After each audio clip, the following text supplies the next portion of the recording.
My name's Jonathan, and I work as a patent specialist at iP21. And what we do is we file patents and trademarks and designs. We give advice on copyright and other things like that. And if you already have IP assets, such as patents, trademarks, designs, we can help you value them if you want to sell them. So we help you register them, we help you protect them from others, interlopers, and we can also help you license and sell if that's what you want to do with them. I'm going to give you an introduction to IP today. I'm hoping that I won't go on too long. Please tell me if I am going on too long.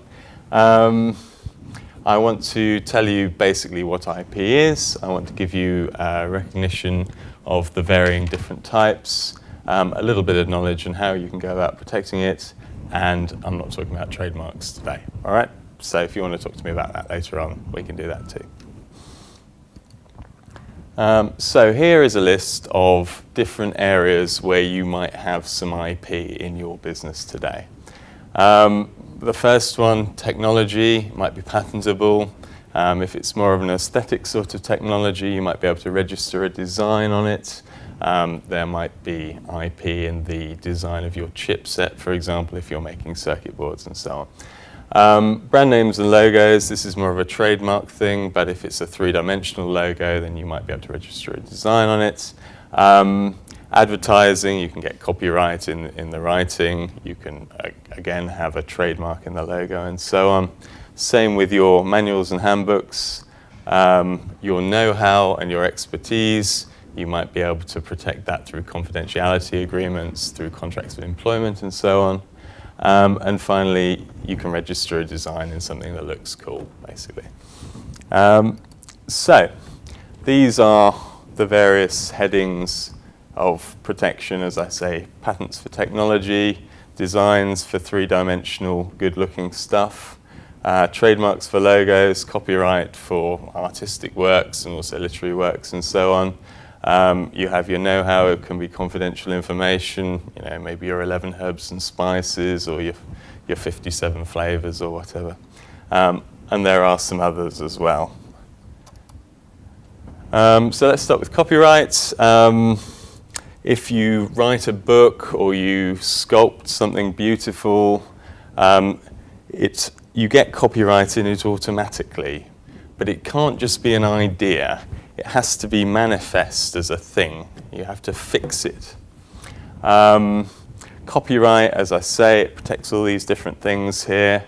Not only your artistic and literary works, music as well, and also you can get copyright in the code of your computer software, which I think might be relevant to some people here today. Just as you can fill a folder up with the manuscript for a book, you can also do that with the code of your computer title and stop people from copying it directly. A couple of tips here. When you're, for example, a business owner and you're commissioning somebody to write you a manual or something, you need to ensure that they assign the copyright over to you if you want to then reproduce it and use it commercially. And once you've actually got the ownership of it, you need to make sure people know you own it, and the way to do that is to put a little C in a circle at the end and also put all rights reserved and then the year that copyright arose, okay? So that lets people know that you have copyright in that work. Patents, this is my meat and drink. You get patents on products and processes, not just really high-tech stuff, but also all sorts of gizmos and gadgets. One of my favorite clients at the moment has created basically an egg-shaped tea bag, which has gone on to sell 15 million so far in the last year. And it's very low-tech, it's just a shaped piece of paper in some ways. But by describing it in some detail and coming up with, really scratching our head and thinking about the different aspects of it, we've been able to secure him protection on this bag, which is enabling him to license it all around the world. distribution through all the major supermarkets. It won an award at a food fair in Chicago a few weeks ago. And he was on Simon Mayo a couple of weeks ago as well, which was sort of like egg mayo. Okay. In order to get a patent on an invention, the product needs to be new, i.e. nowhere in the world has this product been used or has it been published in a document. It doesn't have to be a patent document, it can just be on Amazon or somewhere on the internet or wherever. And it also has to be inventive as well. And this is more of a subjective thing. This is something that we do a lot of arguing about. Is there sufficient difference between what has gone before and the product we have in front of us? So we end up spending a long time arguing quite fine points. What is the difference between thing A and thing B?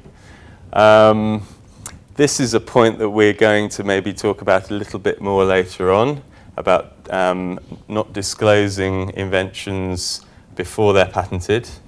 The general rule, although there are ways of slightly getting around this, is that if you have something which you think is good and patentable and you want to patent it, don't tell anyone about it before you do that, all right?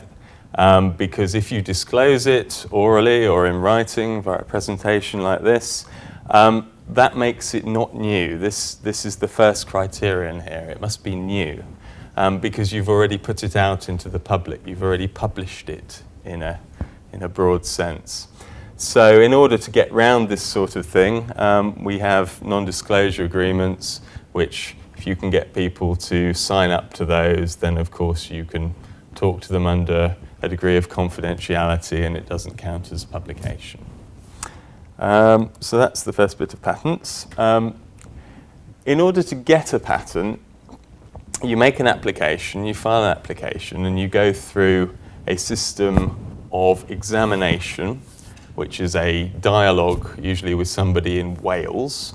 And they will write to you, they will search through their archives and annals of patent and design applications, and they will say, we've got document A here, and your broad concept is anticipated by this document.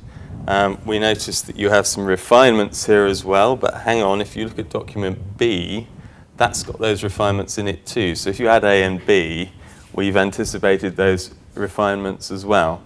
And you end up having to sort of argue and negotiate until eventually you get a narrower scope of patent claim, and that eventually goes through and is granted. There are a few things here as well other than new and inventive. It has to be capable of industrial application. This in effect means that it can't involve magic or be a perpetual motion machine, and we have had a couple of those in my lifetime, as well as a couple of magical ones as well, and they haven't generally been granted. It's true. And also, not excluded subject matter. There are various other criteria. There are difficulties pertaining to computer games, for example.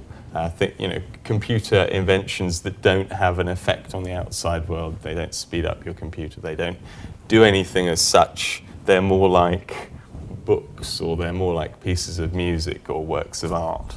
So they fall outside. There are also things like surgical techniques. There are certain rules on biotech patenting, which I will ask you not to ask me about today.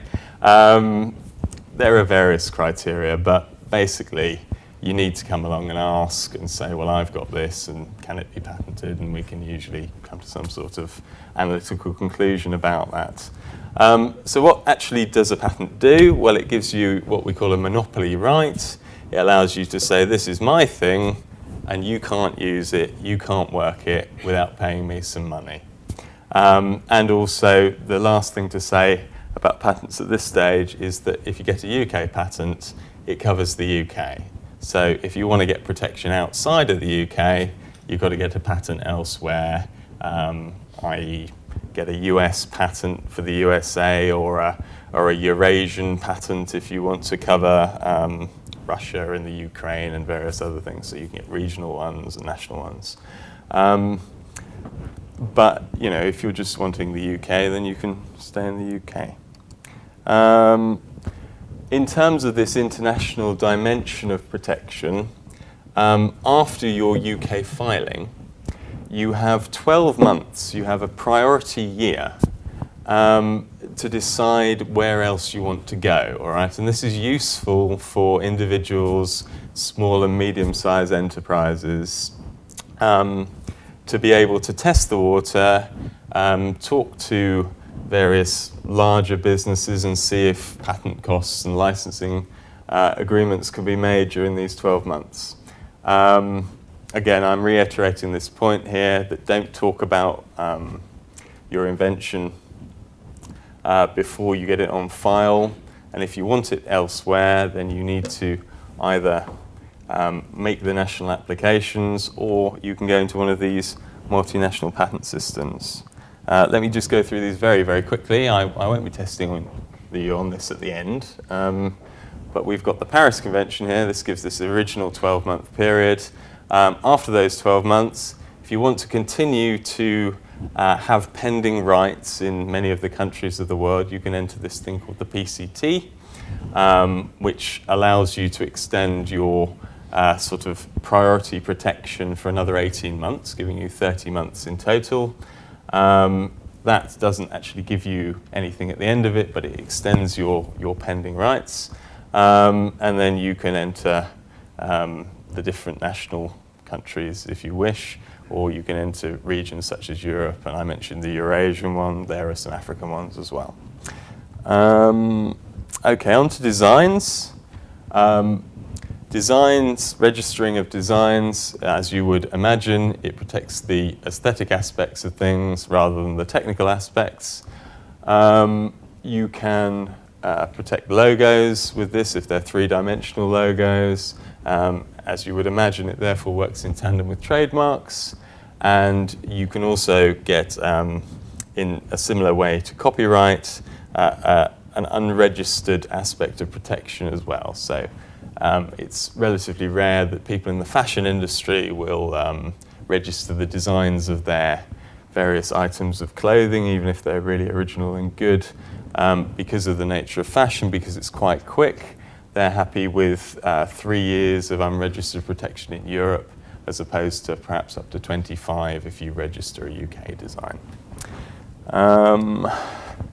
So yes, I've touched on this. We've got registered designs, got unregistered design rights. We've got a few requirements here. The design needs to be new, i.e. it needs to form a different overall impression to things that have gone before.